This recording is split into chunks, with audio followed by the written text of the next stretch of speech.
ঠাকুর লীলাময়।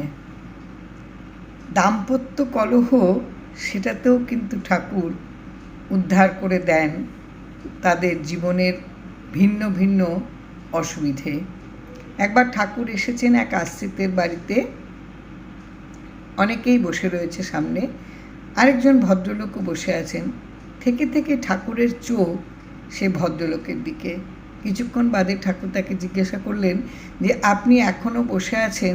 সকালবেলায় সবাই ঠাকুরকে ঘিরে বসে আছে, আপনি এখনও বসে আছেন, আপনি যাবেন না, অফিস যাবেন না? ঠাকুর প্রথমে জিজ্ঞাসা করলেন। ভদ্রলোক কোনো উত্তর দিলেন না, চুপ করে বসেছিলেন। ঠাকুর আবার জিজ্ঞেস করলেন যে আপনি এখনও যাচ্ছেন না? অফিসে যাবেন, বাড়ি যান, গিয়ে স্নান করে খেয়ে দিয়ে অফিস যান। কিন্তু ভদ্রলোক কী করে বলবেন যে কাল সারা রাত তাদের স্বামী স্ত্রীতে প্রচণ্ড গণ্ডগোল হয়েছে এবং সকাল হতে না হতেই স্ত্রী 2 বাচ্চাকে নিয়ে বাপের বাড়ি চলে গেছে। এ কথা এতগুলো লোকের মাঝখানে ঠাকুরকে বলতে পারছেন না, কিন্তু চুপ করে রয়েছেন। ঠাকুর যেমন অত্যন্ত স্মিত হাসি এবং সুমধুর ভাষায় কথা বলেন, তেমনি ঠাকুর যখন বজ্রকণ্ঠে কথা বলেন তখন দাঁড়ানোর উপায় থাকে না সেখানে। ঠাকুর এবার বজ্রকণ্ঠে তাকে বললেন যে আপনাকে বারবার করে বলছি আপনি বাড়িতে যান, গিয়ে রেডি হন, অফিস যান। আপনি অফিস কামাই করে মাইনেটা নেবেন, আপনার লজ্জা করবে না? আপনি বিনা কারণে অফিস কামাই করছেন, কিন্তু আপনি তো মাস গেলে মাইনেটা নেবেন, এটা তো অন্যায়। এই যে কথাগুলো, এগুলো কিন্তু শুধুমাত্র কথার কথা নয়, এগুলো কিন্তু আমাদের প্রত্যেক দিনের একেবারে প্রতিটি মুহূর্ত চলার জন্য একেবারে নির্দেশ দেওয়া। আমরা কিন্তু বিনা কারণে কাজে ফাঁকি দেওয়ার একটা প্রবণতা আমাদের প্রত্যেকের থাকে, প্রায় জনের থাকে। কোনো কারণ নেই, তবু একটা ফাঁকি দেওয়ার একটা অভ্যেস থাকে। এই ফাঁকি দিলে যে ফাঁকে পড়া যায়, এটা ঠাকুর বুঝিয়ে দিলেন। কেননা আমরা যার আশ্রিত, আমাদের যিনি অভিভাবক, তিনি সব সময় আমাদের সুশিক্ষা দিয়ে গেছেন।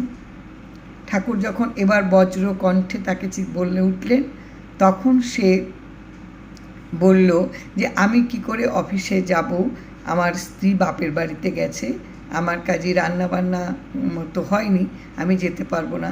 এবার ঠাকুর যখন তাকে আরও রেগে গিয়ে বললেন যে ঠাকুর বাপের বাড়ি থেকে নিয়ে আসেন, বাপের বাড়িতে গেছে মানে কোনো প্রয়োজনে গেছে, নাকি আপনার কোনো প্রয়োজন আছে তার জন্য আপনি অফিস কামাই করছেন?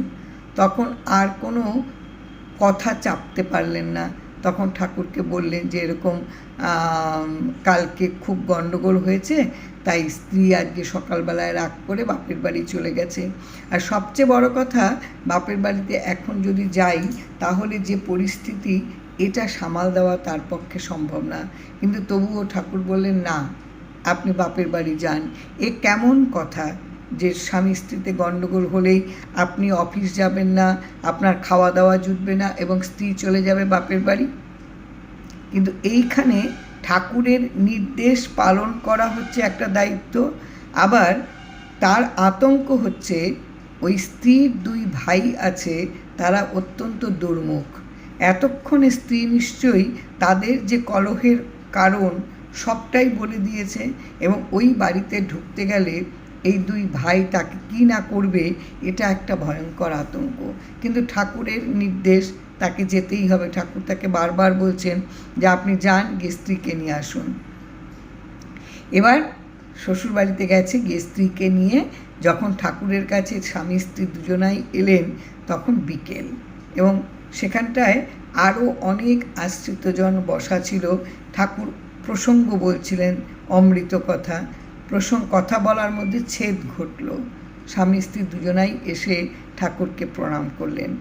তখন ঠাকুর বললেন যে এটা কেমন যে স্বামী গণ্ডগোল যখন করবে, দুজনাই যদি আপনারা উত্তপ্ত হয়ে পড়েন, তাহলে তো দক্ষ যজ্ঞ লাগবে। একজন যখন রেগে যাবে তখন আরেকজন একটু চুপ করে নিতেই পারেন। সেই চুপ করলে কি হবে, তাহলে ঝগড়াটা বাড়বে না, এবং আপনারা কখনো, আপনাকেও বাপের বাড়ি চলে যেতে হবে না। প্রয়োজনে বাপের বাড়ি নিশ্চয়ই যেতে পারেন, কিন্তু রাগ করে বাপের বাড়ি যাওয়া, আপনি বাপের বাড়ি চলে গেলে ওর অফিস যাওয়া বন্ধ, খাওয়া বন্ধ।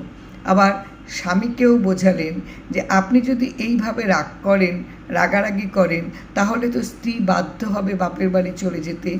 কাজে এগুলো কেউ কখনো করবেন না। ঠাকুর এভাবেও কিন্তু পারিবারিক যে গণ্ডগোল, এই গণ্ডগোলগুলিও কিন্তু তিনি স্ত্রী দেহে যেমন মিটিয়েছেন, স্ত্রী পটেও কিন্তু তিনি সে কাজগুলি করেন। এগুলো বোধহয় আমরা আশ্রিতজন প্রতি মুহূর্তে টের পাই।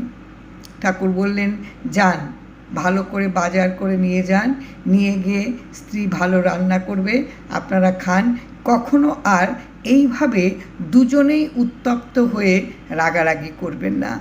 কারোর রাগ যদি হয়, আরেকজন চুপ করে থাকবেন, তাহলে ধীরে ধীরে রাগ কমে যাবে। না হলে দুজনেই যদি রাগ করেন, তাহলে তো দক্ষযজ্ঞ বাঁধবে, এবং এটা কিন্তু ভীষণ সত্যি কথা।